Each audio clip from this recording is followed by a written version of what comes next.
have a catch-up call with Leo later. Oh, sure. What time? Evening. Evening. Oh, that's perfect. Well, can I coincide that with Halo? Yay! I have the best girlfriend ever.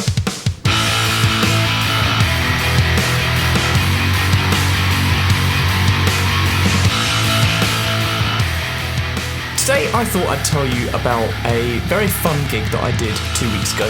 In 2021, I had my first proper band album project, which was with Markus Michelucci and Sound Refuge. It was a 10-track album called Beautiful Intruders, and it dropped on the 16th of April 2022. About a month before the album launch, Markus gave me a message to say, hey, can you come and do front of house sound for us? We're going to do like a big launch gig at the Ignition Brewery in Sydenham. And of course, like, this was the biggest project I've done, this was my baby. So of course I said yes, like, I mean, they're amazing people to work with, why wouldn't I want to work with them again? It was also my idea to record the show, so that we'd have a bit of album material up our sleeves, like, you know, people release live albums and live songs, so we may as well have some of that material ready. So yeah, that's what I decided to do. I packed up half of my studio and decided to make a 400-mile commute to work. Now, I had a few requirements to follow in order to make this job feasible. First of all, because I'm a control freak, I decided I needed a minimum of 16 inputs. This is just for kicks, snare top, snare bottom, overhead left, overhead right, etc, etc. It just kind of goes on. The rig also had to be as light as possible because I knew I was going to be carrying this on a train and I would have to fit it in luggage racks and just cart it all over London, and I didn't want to bring anything heavy. I also decided I wanted to mix everything to do with front of house through Logic, because their desk, it was one of the Behringer Xenix series. Whatever one had 6 mic pre's rather than like 8 or whatever. Anyway, I decided I was going to mix everything in Logic because I'd have a lot of control over EQs and feedback frequencies and whatever else. So the AD and DA conversion had to have as little latency as possible. Side note for this, I was also restricting myself to just using the stock Logic EQ rather than FabFilter, because while I'm really comfortable and a real whiz with FabFilter, and FabFilter it's got a better analyzer in my view, Logic's stock EQ just has less latency. On top of that, my microphone choices needed to have as little bleed as possible because I was warned in advance that it was quite a small venue rather than like a purpose-built performance place. I should say at this point I was very annoyed that I couldn't use Dante Via for this. Dante Via obviously makes routing really easy, and it would mean that I wouldn't have to use multiple audio interfaces and string them together with ADAT, and I could keep everything like condensed to one stage box and one Ethernet cable and kind of use shorter mic cables as a whole and have less copper wire to carry with me and make it less heavy. But Dante Via's minimum latency is 30 milliseconds, which is this long. So that would obviously not be feasible to use in a performance. And of course, anyone else who uses Dante, they'll be like, oh, you know, why didn't you use Dante Virtual Sound Card? That can have a fixed latency of 1 millisecond. Great, but my license is locked to my Mac Pro, which weighs 23 kilos. That's not very portable at all. Anyway, with that in mind, this was the gear list that I came up with.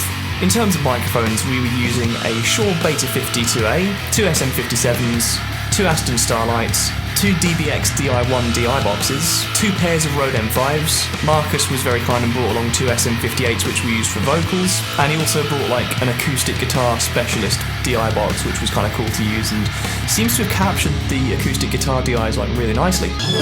In terms of foldback monitoring for the band, we had a wedge and we had 2 Roland cubes, and it was a very jank system to kind of carry the signal to them, which literally just had a TRS to XLR cable which I ripped out of the back of my TLC1 comp, and this super long patch cable to take it from my audio interface to the Behringer desk where all of the front of house sound was going through. Jay Whitsey was really kind and lent me his Scarlett 8920 so that I could take my own one out of my rack and chain the 2 of them together to get the 16 inputs I needed via ADAT. And then there we go. I packed a lot of weight into a suitcase and a backpack and traipsed down to Kent. Once I got to the Ignition Brewery, the setup was really smooth. To my ears, it sounded fine. Like, everything sounded super usable. I think the one thing I would have changed in context of being really used to studio recording is I would have used a boundary mic inside the kick drum, which I didn't think of until I was on the train about halfway between Edinburgh and London. So, I'm most proud of the drum sounds that I got out of that session, because I literally had no control over anything. When we'd previously been working together, I had the option to, control the drum tuning, or I had the option to say what sticks to use and whatever else. We had the time to do that. But obviously in a live venue with time constraints, you really can't do that. I think Steve was also using new drum heads, which is why they sounded spectacular. They sounded really cool. And I think it was mainly down to those fresh heads that it sounds as good as it does, just with raw stems. So without any processing on the mics, this is just a fader balance of what the drums sound like.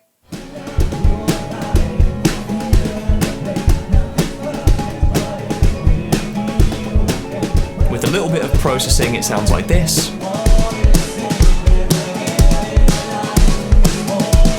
And then here it is in context with the entire rest of the band. Lay down your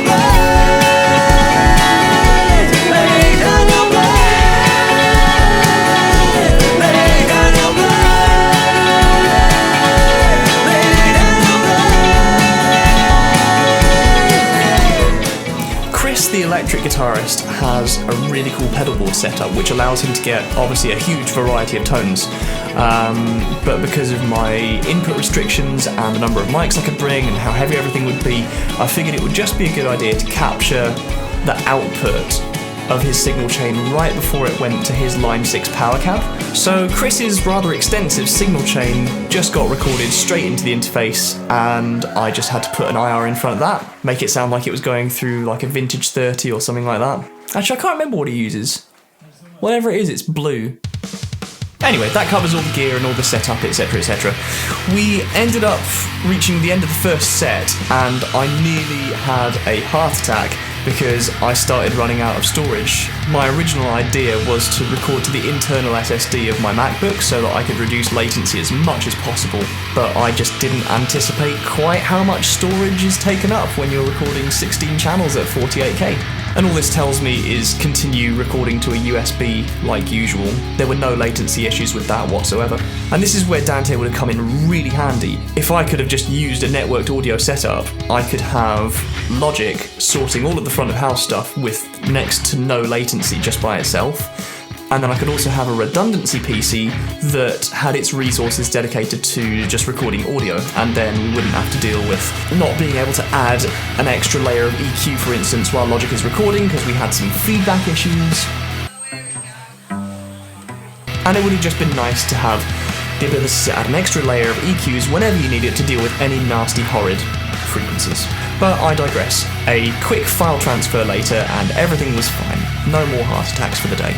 There was also a really cool pizza van outside, obviously members of the audience were able to come in and order pizza and come outside in and out of the show as they needed. But I was obviously stuck at the desk trying to do front of house engineering, and I just thought, oh man, can I be really cheeky and ask them to run a pizza inside?